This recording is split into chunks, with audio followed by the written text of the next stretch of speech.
On ne peut pas obliger quelqu'un à faire de l'hypnose. Il y a des personnes qui pensent que l'hypnothérapeute va avoir ce pouvoir. Non, il n'a aucun pouvoir. Mais une personne porte un carton sur la tête. Une boîte en carton avec 2 trous dans le carton et elle regarde ce panorama à travers ces 2 trous. Par exemple, je donne l'exemple des blessures. On en a tous, mais parfois les blessures, on peut vivre avec. Je crois qu'il n'est pas question de revivre le trauma. Mais alors là, pas du tout. Il est question de faire un travail symbolique, avec des symboles, avec des métaphores, avec des archétypes. Je cherche aussi à voir aussi s'il y a une composante médicale, parce qu'on a tendance à mettre de côté le corps, le côté organique. On a tendance à dire aux gens 90%, ou je ne sais plus combien de chiffres, je ne sais pas où de les chiffres, que c'est d'origine psychologique. Je pense que sinon on était à une ère où on n'avait pas de quoi manger, où s'il y avait des... je sais pas moi, des famines, des guerres, je pense pas qu'on s'intéresserait trop à ce qui se passe dans notre tête. Arrêtez de dire n'importe quoi au nom des neurosciences, parce qu'on ne connaît pas grand-chose encore sur le fonctionnement du cerveau. Je suis médecin de formation à la base, donc j'ai suivi un petit peu le parcours de mon défunt père qui était chirurgien. À la suite, Kimbelt, praticien 1. Quand j'ai fini le praticien 1, je me suis dit, oula. Je me suis retrouvée face à des situations où je me disais, mais là tu vas recevoir des personnes qui vont venir avec des bagages lourds. Ah oui, absolument. C'est pas juste le plaisir d'être hypnothérapeute, de mettre ça sur une plaque ou de dire voilà, l'hypnose c'est magnifique. Je suis formée à plusieurs formes d'hypnose, la classique, l'éricksonienne, la nouvelle, l'humaniste. Et au jour d'aujourd'hui, donc je pratique depuis plus de 10 ans à Alger, et dans pas longtemps, je me lance dans la formation d'hypnothérapeute avec mon institut formateur. Bienvenue, ravi de vous retrouver dans votre émission L'Instant Matin. Et aujourd'hui, nous allons parler de bien-être et surtout de bien-être mental. Et j'ai le plaisir de recevoir Amel Lahrache. Elle est médecin et hypnothérapeute. C'est une habituée des studios de Canal Algérie. Et aujourd'hui, Amel Lahrache, bonjour. Bonjour Mariam. Aujourd'hui, c'est toi qu'on reçoit sur le divan. Oui, oui, apparemment.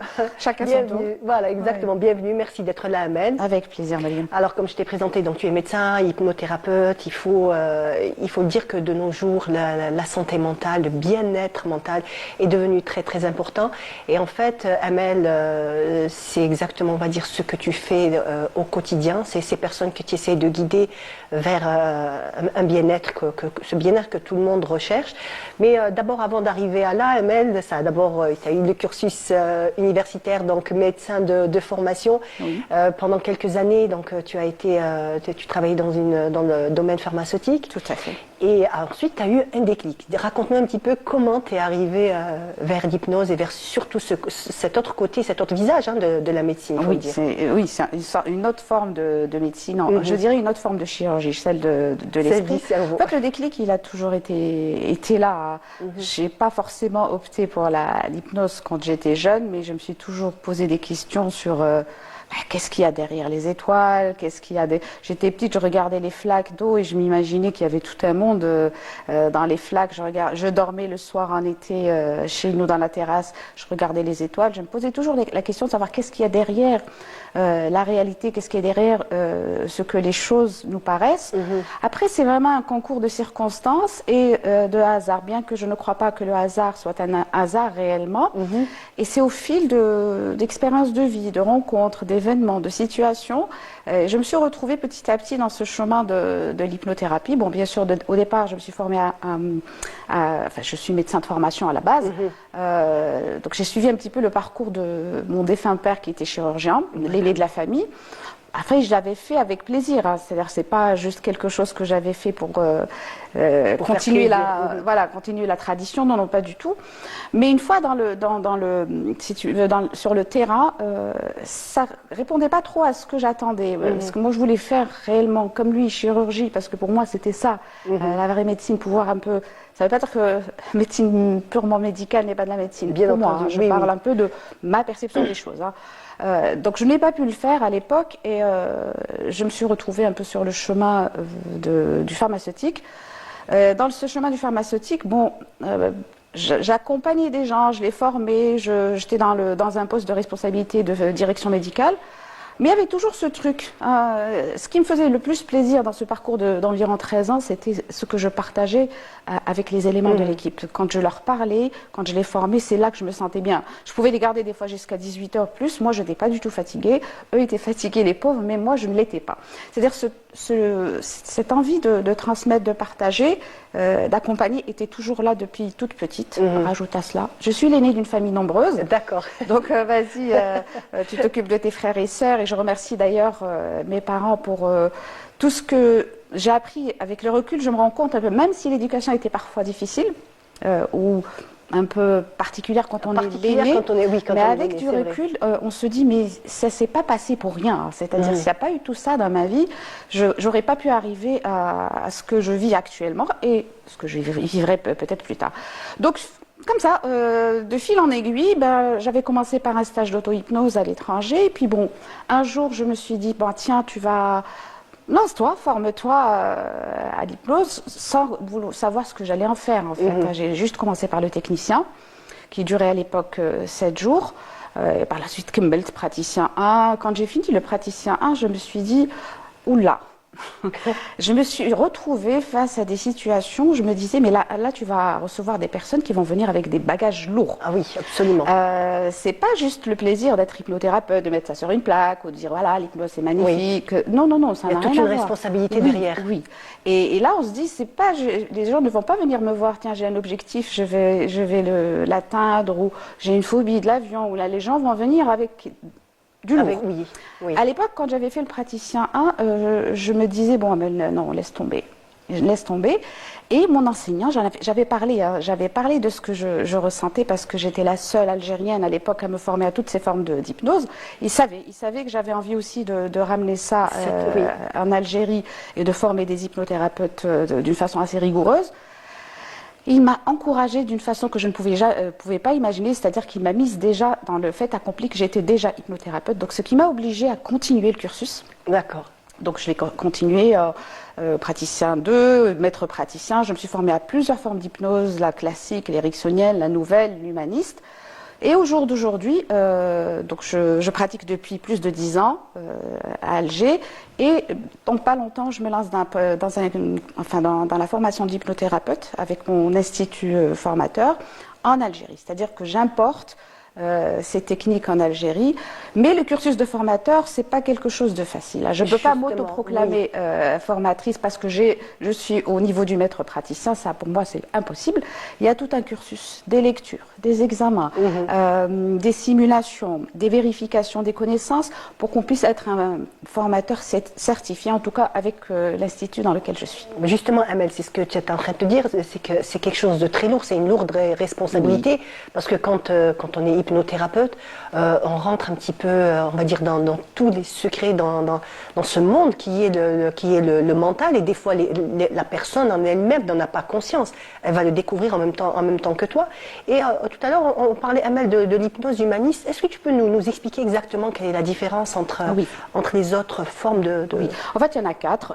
Je ne vais pas aller dans tous les détails, mais vous expliquer qu'il y a 4 formes d'hypnose. Vous allez trouver des nominations, mais ça rejoint les 4 formes. Vous avez l'hypnose classique, c'est la fameuse hypnose qu'on voit à la télé. Connaît depuis toujours, depuis la nuit. Le fameux dormez, je le veux, en fait. Voilà. C'est ça qu'on voit dans le spectacle.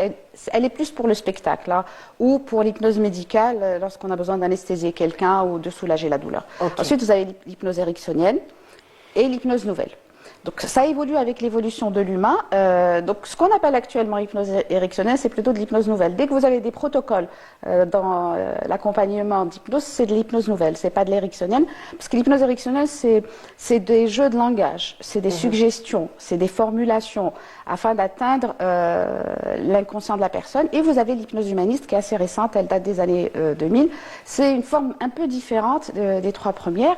Elle est différente par quoi? Alors c'est l'état de conscience qu'on va obtenir dans la séance. Vous en avez 2. Quand je dis conscience, c'est pas j'ai bonne conscience ou pas. Est-ce que je suis consciente, je vais m'assoupir, ou je suis très très consciente. Le champ de mon mental est très ouvert. Donc c'est en fonction de ces états de conscience, qu'on aura une forme d'hypnose. Sachant, Mariam, qu'un état de conscience chez l'être humain évolue. Hein. C'est pas, je ne vais pas vous faire, par exemple, si on voit toutes les deux, je ne vais pas te faire découvrir un état de conscience. C'est quelque chose que tu vis naturellement. Par exemple, quand tu conduis, quand tu es perdu dans tes pensées, c'est un état de conscience. Oui. Quand tu fais ta vaisselle et que tu es occupé à... C'est-à-dire que tu réfléchis, mais tu fais automatiquement les choses, ou tu regardes un film, ou par exemple le téléphone actuellement nous met tous dans un état de conscience. Oui. Alors, on est un peu, en quelque sorte, très absorbé par ce téléphone. Ça, c'est l'état de conscience. C'est-à-dire je suis moins consciente. C'est-à-dire si je schématise, ça c'est le sommeil, ça un état de conscience habituel. Donc ce que j'ai décrit, la conduite, le téléphone, etc., je suis moins consciente. Il y en a un autre qui est l'état augmenté de conscience. C'est-à-dire que je suis plus consciente. C'est comme si que j'ouvre, mon mental devient plus vaste que ce que j'ai l'habitude de vivre. Je deviens plus consciente de mon corps, de moi, de mon environnement, de la vie, de ce qui se passe autour de moi. Ces états particuliers d'augmentation de conscience, on les vit parfois dans des états de grâce. Par exemple, lorsque parfois vous êtes face à un coucher de soleil, ou dans un paysage magnifique, vous allez ressentir cet état de plénitude, vous avez l'impression que vous faites partie de cette beauté, de cet environnement, et c'est comme si vous grandissez. Voilà, on a l'impression qu'on grandit, qu'on est un peu plus grand que ce qu'on a l'habitude de croire sur nous. Donc deux états de conscience différents qui vont faire qu'il y a plusieurs formes d'hypnose pour accompagner les gens. Est-ce que tout le monde peut atteindre ces différents... Si on a un cerveau, oui. Toute personne qui a un cerveau qui fonctionne peut être dans un état de conscience modifié. Maintenant, on ne peut pas obliger quelqu'un à faire de l'hypnose. Il y a des personnes qui pensent que l'hypnothérapeute va avoir ce pouvoir. Non, il n'a aucun pouvoir.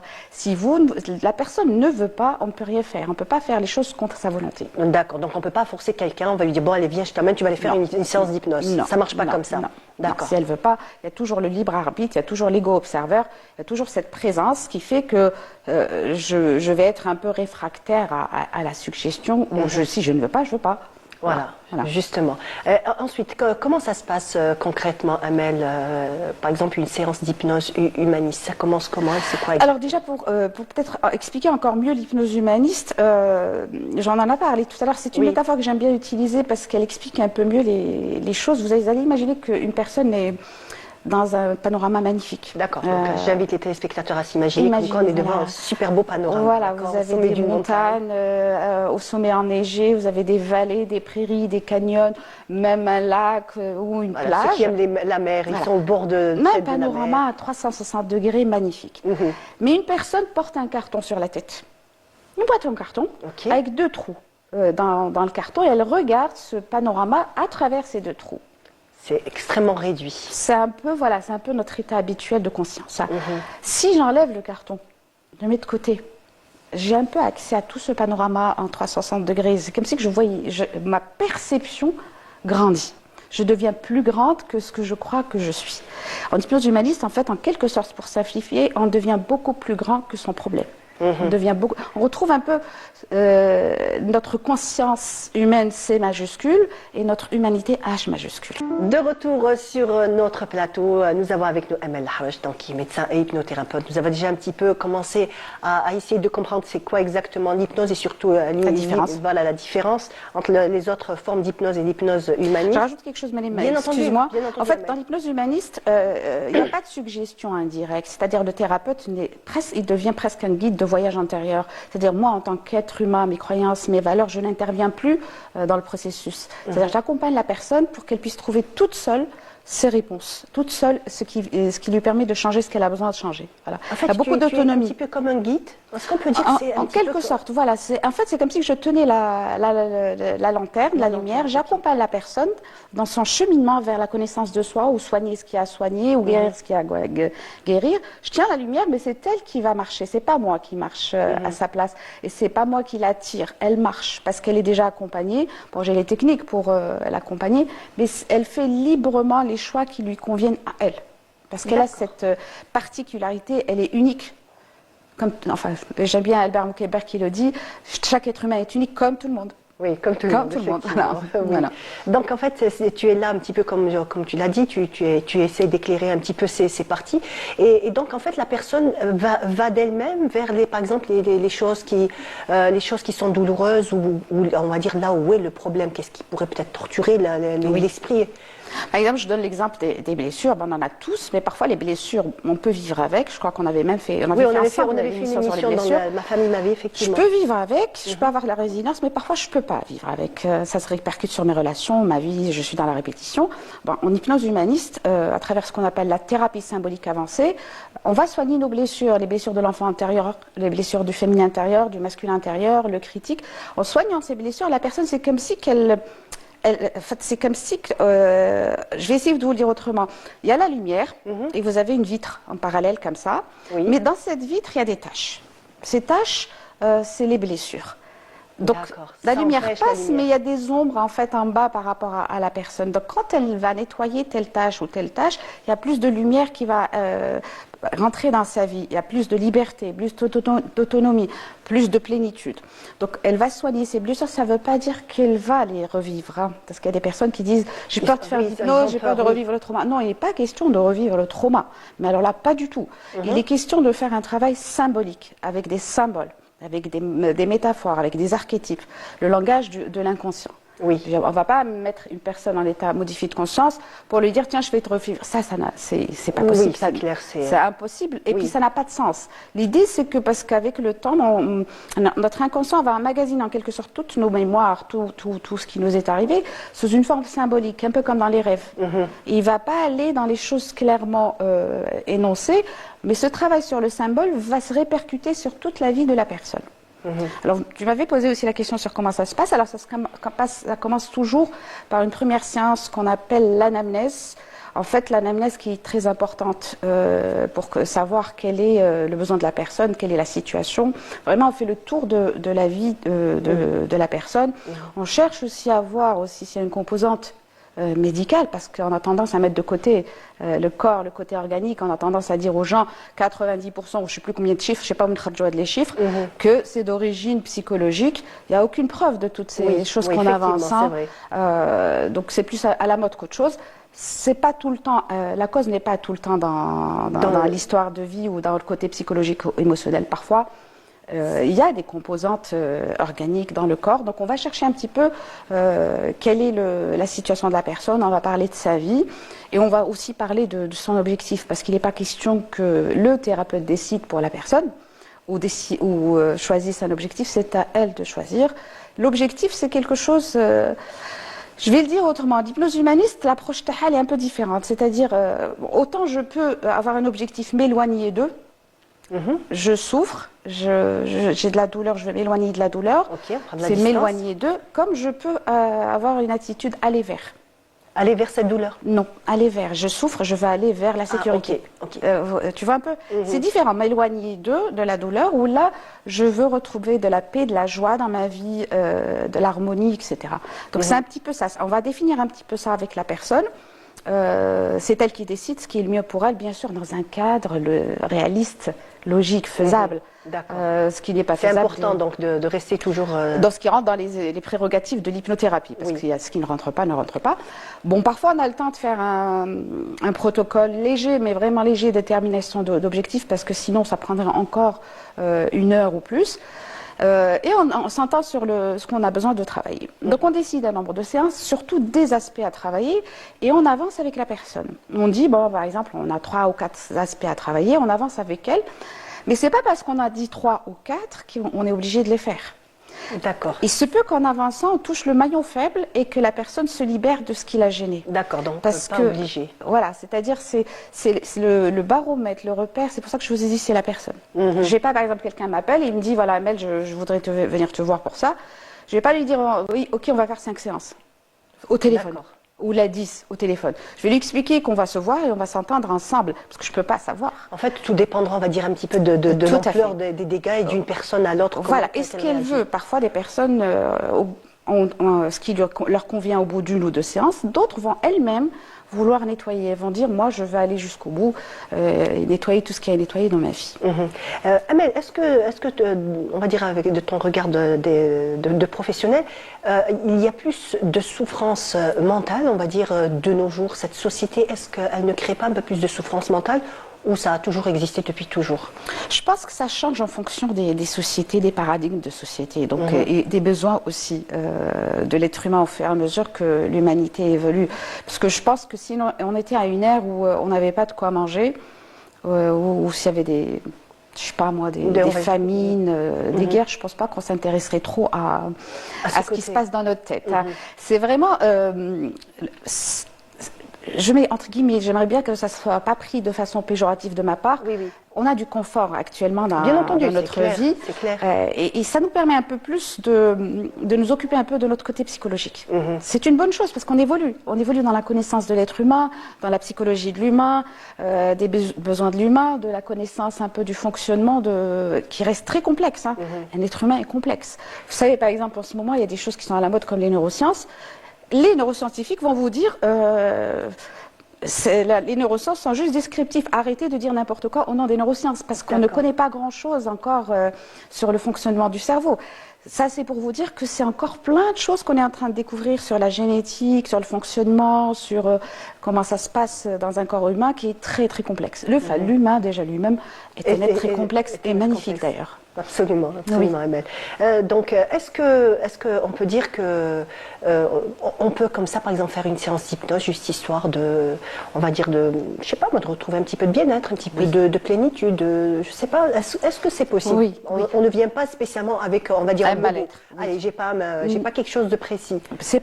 On n'est pas obligé d'avoir un mal-être pour faire de l'hypnothérapie, c'est-à-dire parfois on a envie déjà de vivre l'état, d'augmenter son niveau énergétique quelque part, ou peut-être un peu de nettoyer. Si vous voulez, on va imaginer que pendant 6 mois, ça a été très intense pour moi, je sais pas, sur un domaine, peu importe, et je voudrais un peu laisser tout ça partir. On peut le faire, ça aussi. On peut faire chercher du sens aussi. Il y a des personnes, vous savez, l'hypnose humaniste notamment, surtout, nous permet aussi de chercher du sens, de sortir un peu du carcan de la persona. La persona, c'est mon masque social. C'est mon métier, mon âge, mon statut. En fait, elle nous permet aussi de sortir de ce masque social qui je suis. Hein.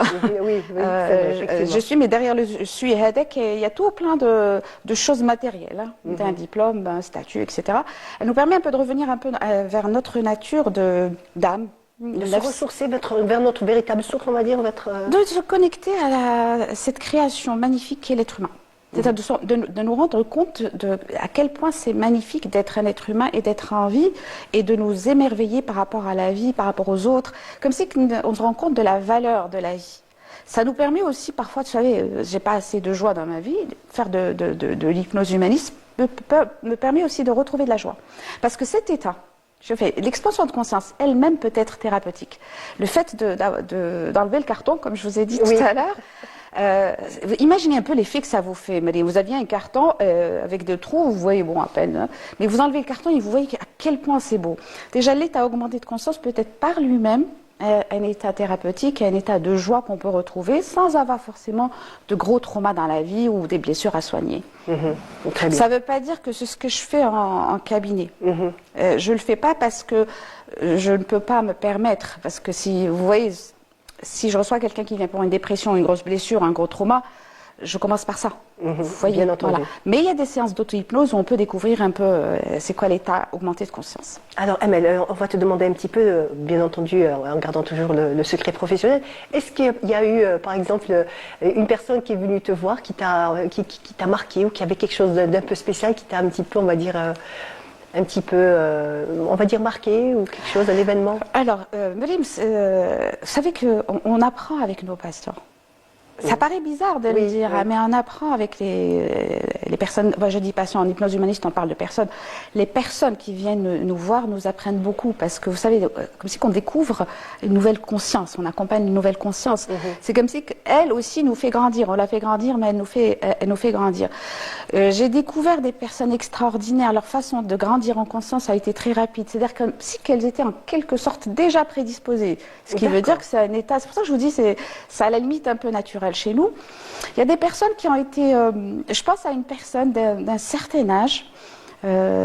Assez âgée qui est venue me dire qu'elle voulait, elle a vu ses enfants travailler parce que j'ai reçu ses enfants et elle m'a dit j'ai vu comment ça a été sur mes enfants, je voudrais travailler les années qui me restent, travailler sur moi pour que je puisse vivre en paix avec mes enfants les années qui me restent. Ça c'était quelque chose pour moi parce que la personne était d'un certain âge et qu'elle a eu ce courage de venir le faire. Vous avez, c'est-à-dire chaque personne a été marquante pour moi en quelque sorte. Oui. Je vous cite cette personne parce qu'en fait c'est pour dire aux téléspectateurs qu'il n'est jamais trop tard. C'est surtout ça le message que j'ai envie de transmettre. Et en même temps aussi, Amel, ce qu'il faut dire, c'est qu'il ne faut pas hésiter à se faire aider. Il ne faut pas hésiter à faire appel à des professionnels. Parce qu'il y a des choses qu'on ne peut pas régler soi-même, il faut le dire, hein, et on est obligé on va dire, de se livrer, parce que c'est comme si, c'est ça, quand on vient, on se livre un petit peu à tes bons soins, et il faut avoir aussi le courage de le faire. Oui, mais j'arrête pas de le dire. J'arrête pas de dire aux gens, vous savez, il y a 20 ans, tu seras d'accord avec moi, il y a 20 ans, on n'avait pas le choix. On n'avait pas assez de psychologues, de psychiatres, de thérapeutes. Il n'y avait pas, il y a 20 ans, autant de diversité. On ne donnait pas autant d'importance. On ne donnait pas autant d'importance. Maintenant, il y a l'embarras du choix. Il y a des psychologues, des thérapeutes, des psychothérapeutes, des hypnothérapeutes, des psychiatres, des coachs, tout ce qu'il faut. Et c'est juste à la personne de faire ce premier pas que personne ne pourra faire à sa place. On ne peut pas pousser quelqu'un, un adulte, un enfant, on peut l'accompagner, mais pas un adulte. Et ensuite, c'est à la personne de voir qu'est-ce qui lui convient, à un temps T dans sa vie, avec qui ça passe le mieux, avec qui elle a ce contact, et avec qui elle a envie de faire ses premiers pas. Il y en a qui vont aller tout de suite vers la psychothérapie par l'hypnose, il y en a qui vont commencer step by step par du coaching ou autre chose. Hein. Mais peu importe, juste faire le premier pas, choisir la bonne personne qui convient. C'est aussi le feeling, Myriam. On peut pas forcer, on peut pas être aimé par tout le monde et on peut pas aimer tout le monde. Et en même temps, il y a aussi l'alliance thérapeutique. Il faudrait que la personne sente qu'il y a ce lien avec la personne qu'elle a en face d'elle et qu'elle n'hésite pas à poser des questions. J'arrête pas aussi de le dire. Demandez à ceux qui vous accompagnent où est-ce que tu t'es formé, quelle est l'école dans laquelle tu es formé, quelle est cette forme d'accompagnement que tu pratiques. Explique-moi ce que c'est que l'hypnose ou là, je sais pas, tel accompagnement, TCC ou autre. D'ailleurs, quand j'ai oublié de le dire tout à l'heure, la première séance, quand je reçois les personnes, je leur explique les différentes formes d'hypnose, en quoi ça consiste, parce que déjà, la personne, on la prend pour un être intelligent. Bien entendu. Les gens comprennent, c'est-à-dire quand on leur explique, ils comprennent bien sûr et ils sont plus partie prenante. Donc que les téléspectateurs, lorsqu'ils vont chez quelqu'un, n'hésitent pas à poser des questions, à demander à voir les choses. Et puis si ça ne passe pas avec quelqu'un, c'est pas la fin du monde. Il y en a. On va toquer à une autre porte, tout simplement. Il est question de sa vie, de son être, Justement, c'est pour ça que je t'ai dit, on confie quand même, on se confie à une personne. Voilà. Si on n'est pas à l'aise, on change. Voilà. Très bien. Merci beaucoup. Merci, ça a été rapide. Ça a été rapide. On aurait pu en parler pendant des heures. Exactement, effectivement. C'est vrai qu'on aurait pu encore faire presque 1 heure. Merci en tout cas, Avec plaisir, Mélie.